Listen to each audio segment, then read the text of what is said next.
안녕하세요, 차이나TV입니다. 오늘은 2021년의 마지막 영상으로 제가 올해 정확히 50개의 차종을 시승을 했더라고요. 유튜버로서 적으면 적은 것 같은데 내년에는 좀 더 분발해 보도록 하겠습니다. 그래서 오늘은 연말을 맞아서 저 나름대로 이제 시상을 해보고자 합니다. 오늘 영상은 분야별 베스트 차종을 꼽아보는 걸로 한번 만들어 보겠습니다. 승차감 베스트 차량, 스포츠성 베스트 차량, 가성비 베스트 차량, 그리고 거기에 더해서 제가 정말 제 돈을 주고 사서 데일리카로 운영을 하고 싶은 차량에 대해서 좀 여러분들께 말씀드리고자 합니다. 영상을 보시고 구매에 좀 도움이 되셨으면 좋겠습니다. 자, 그럼 승차감 베스트 차량을 꼽아볼게요. 자, 정말 고민한 결과 이제 후보에는 BMW X7, 벤츠 GLS, S580, 링컨 에비에이터가 올라갔습니다. 기본적으로 다들 1억 내외 또는 2억이 넘어가는 차량들이라서 현실성이 떨어진다고 하실 수 있는데, 그 아래급 5에서 7천만 원대에서는 링컨 코세어 520i, A6 45TFSI 정도가 있었으니까 참고해 주시면 좋을 것 같습니다. 그래서 결론적으로 제가 꼽은 승차감 베스트 차량은 바로 링컨 에비에이터입니다. 자, 제가 왜 이 차량을 꼽았냐면, 솔직히 4개 차종에서 승차감이 제일 좋은 건 S580이 맞아요. 근데 그건 차 가격이 비싼 만큼 당연히 그 정도의 최고의 승차감은 보여줘야 하는 게 당연하기 때문에 S580을 그냥 생각 없이 뽑는다는 게 좀 양심에 찔렸습니다. 그러면 X7이나 GLS를 꼽지 않고 에비에이터를 꼽았냐면, 자, 일단 이 차는 X7이나 GLS와 비교해서 태생 자체가 아예 승차감을 위해 몰빵한 태생이에요. 대표적으로 뒷서스펜션의 멀티링크 방식이 아니고 인테그럴 서스펜션 방식인 점, 그리고 리어에 장착된 어마어마한 크기의 에어스프링, 그리고 거기에 더해 노면을 카메라로 사전에 읽는 프리뷰 시스템을 통해서 포트홀이나 갑작스러운 장애물에서 댐퍼를 잠궈주는 시스템이 정말 너무 만족스럽고, 제가 실제로 시승을 하면서 진짜 정확히 기억합니다. 그 주유소에 들어가는 연석이 하나 있었는데 거기가 되게 큰 파인 부분이 있었어요. 근데 제가 일부러 그쪽으로 바퀴를 지나가 봤는데 정말 그 포트홀 자체가 없는 것처럼 그냥 지나가더라고요. 그래서 승객석으로 어떤 충격이 온다는 느낌이 아예 없었습니다.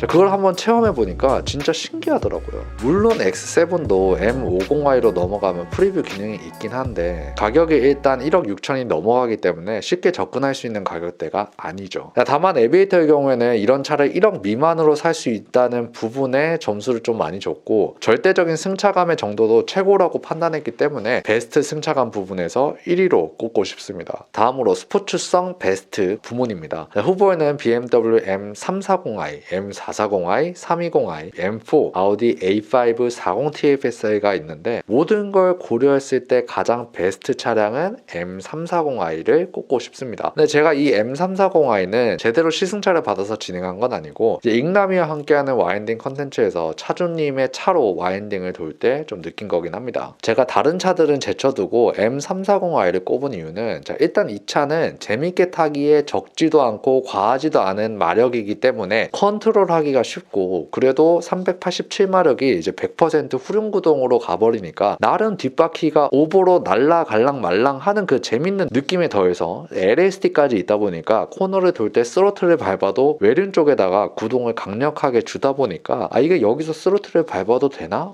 밟아도 되네? 약간 이런 느낌이 납니다. 솔직히 후보에 올라간 차들도 다 좋아요. 근데 M440i 같은 경우에는 엑스드라이브가 들어가기 때문에 그 순수 후륜구동이 주는 맛이 잘 느껴지지 않고 그냥 단순히 안정적으로 돌아나간다는 느낌 때문에 재미라는 게 좀 떨어지고, 이제 320i 같은 경우에는 절대적인 마력과 토크 수치가 너무 낮아서 이제 큰 재미가 잘 느껴지지가 않습니다. M4 같은 경우에는 이건 재미를 넘어서 좀 무서운 수준인데, 코너를 돌 때 DSC를 켜놔도 이제 LSD를 작동시키기 위해서 엑셀링을 하는 순간 뒤가 너무 털리는 느낌이고, 물론 그런 재미를 100% 컨트롤 하시는 분들이 있지만 정말 웬만한 일반인들은 식은땀이 날 수 있는 수준이라서 이 차는 이제 스포츠성이라기보다는 정말 숙련된 사람을 위한 재밌는 장난감이라는 느낌이 들었습니다. 이제 아우디 A5 같은 경우에는 BMW 같은 이제 날카롭고 가볍게 돌아가는 스포츠성이라기보다는 이제 광폭 타이어와 울트라 쿼트로 시스템을 통해서 그냥 깔려있는 기찻길을 안정적으로 돌아나간다는 느낌인데, 짜릿한 재미보다는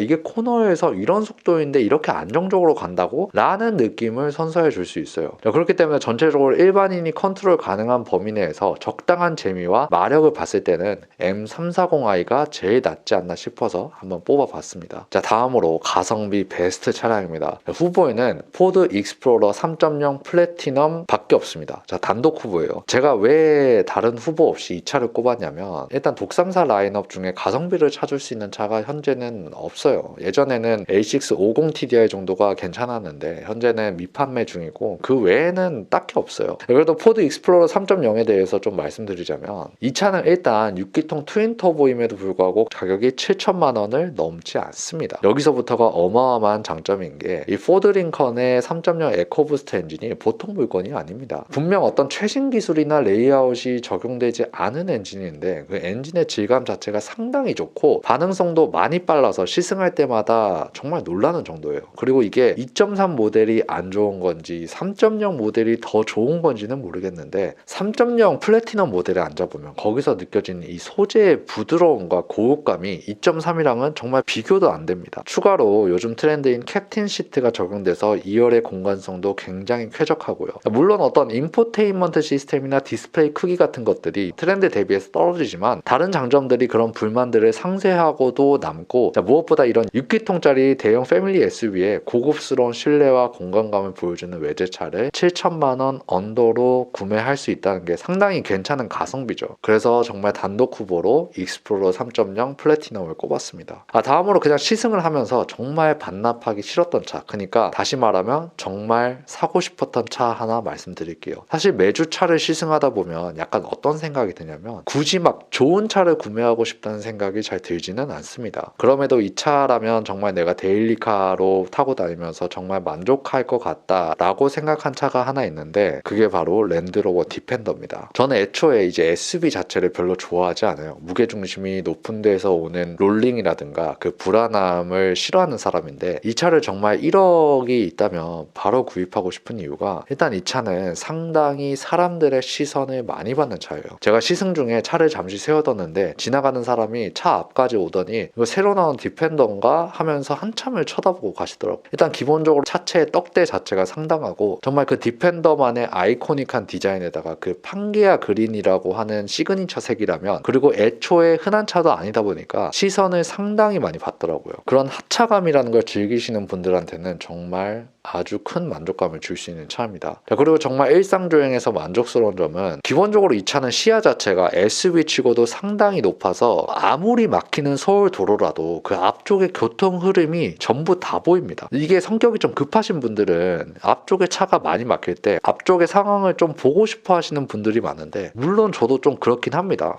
근데 그럴 때 이 앞쪽의 상황을 다 보고 있으면 그렇게 편할 수가 없더라고요. 그리고 이 랜드로버의 D250 디젤 6기통 엔진 자체가 원래 뭐 6기통이 그렇긴 하지만 디젤의 진동과 소음이 아예 느껴지지 않고 엔진 회전 질감이 상당히 부드럽습니다. 추가로 이 차가 디스커버리 베이스로 만든 차다 보니까 승차감이 상당히 좋습니다. 그렇기 때문에 만약 돈이 있다면 저는 그 디펜더 110 모델을 구매해서 가정용 SUV로 정말 잘 활용을 하고 싶더라고요. 이상으로 2021년 제가 이때까지 타본 차들 중 부문별 베스트 차종들을 꼽아봤고 추가로 궁금하신 점 있으시면 댓글로 남겨주세요. 그럼 최대한 답변 드리도록 하겠습니다. 시청해주셔서 감사합니다.